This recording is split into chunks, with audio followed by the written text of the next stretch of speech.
Bonjour à tous, je vais vous lire un extrait de La mécanique du cœur, roman de Mathias Malzieu, aux éditions France Loisirs, collection Piment. C'est un oui minuscule, prononcé du bout du bec d'un oisillon, mais il résonne en moi comme une charge héroïque. Les frissons roses sont en marche, le son de mon tic-tac ressemble à celui d'un collier de perles roulant entre ses doigts. Je me sens invinciblement heureux. Elle a accepté ton bouquet de lunettes toutes tordues? Me demanda Méliès. Tu lui plais. Je suis sûre que tu lui plais. On n'accepte pas un cadeau aussi pathétique quand on ne ressent pas un petit quelque chose, ajoute-t-il hilar.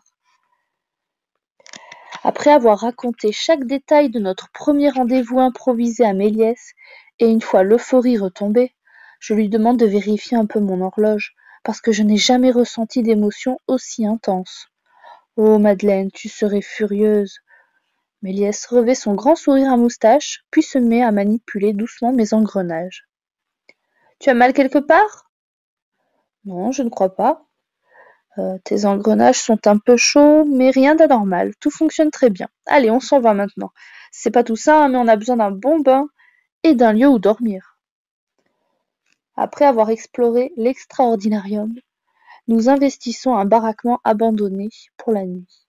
Et malgré la décrépitude des lieux et la faim qui nous tenaille, nous nous endormons comme des bébés. À l'aube, ma résolution est prise. Il faut que je me débrouille pour trouver du travail dans les environs. À l'extraordinarium, tous les postes sont pourvus, tous les postes sauf un, au train fantôme où il manque quelqu'un pour effrayer les passagers pendant leur trajet. À force de ténacité, j'ai fini par décrocher un rendez-vous avec la maîtresse de séance le lendemain soir. En attendant mieux, Méliès fait quelques tours de passe-passe à l'entrée avec son vieux jeu de cartes truqué. Il a beaucoup de succès, notamment avec les femmes, les belles, comme il les appelle, s'attroupent autour de sa table de jeu et s'émerveillent à chacun de ses gestes. Il leur raconte qu'il va fabriquer une histoire en mouvement, une sorte de livre photographique qui s'animerait. Il s'y connaît pour fasciner les belles. Ce matin, je l'ai vu ramasser des cartons et découper des fusées dedans. Je crois qu'il pense encore à récupérer sa fiancée. Il recommence à parler de voyage sur la Lune. Sa machine à rêver se remet doucement en marche. Il est 18h lorsque je me présente devant la grande baraque en pierre du train fantôme.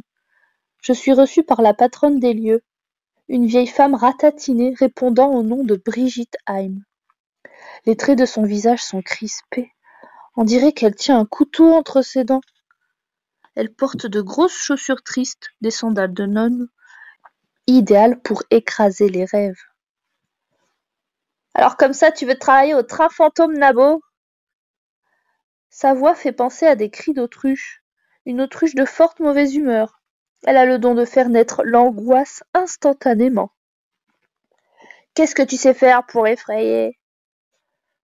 La dernière phrase de Jacques l'Éventreur me revient en écho. Tu apprendras bien vite à effrayer pour exister. Je déboutonne ma chemise et me donne un tour de clé pour faire sonner le coucou. La patronne m'observe avec le même dédain que l'horloger parisien. C'est pas avec ça qu'on va gagner des millions, mais j'ai personne, alors je veux bien te prendre. Je ravale ma fierté parce que j'ai vraiment besoin de ce travail. La patronne se lance dans un tour du propriétaire. J'ai un accord avec le cimetière, je récupère les crânes et ossements des morts dont les familles ne peuvent plus payer la concession, dit-elle, en me faisant fièrement visiter le parcours. Bonne décoration pour un train fantôme, n'est-ce pas? De toute façon, si je ne les récupère pas, ça part à la poubelle.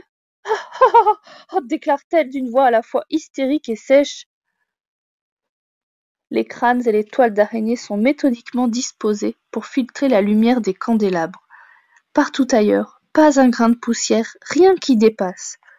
Je me demande quel vide intersidéral peut habiter cette femme pour qu'elle passe sa vie à faire le ménage dans ces catacombes. Je me tourne vers elle. Vous avez des enfants? Quelle question? Non, j'ai un chien, je suis très bien avec mon chien. Si un jour je finis par devenir vieux et que j'ai la chance d'avoir des enfants, et pourquoi pas des petits-enfants, Je crois que j'aurais envie de construire des maisons pleines de courses-poursuites, de rires et de cris. Mais si je n'en ai pas, les maisons pleines de vide, ce sera sans moi.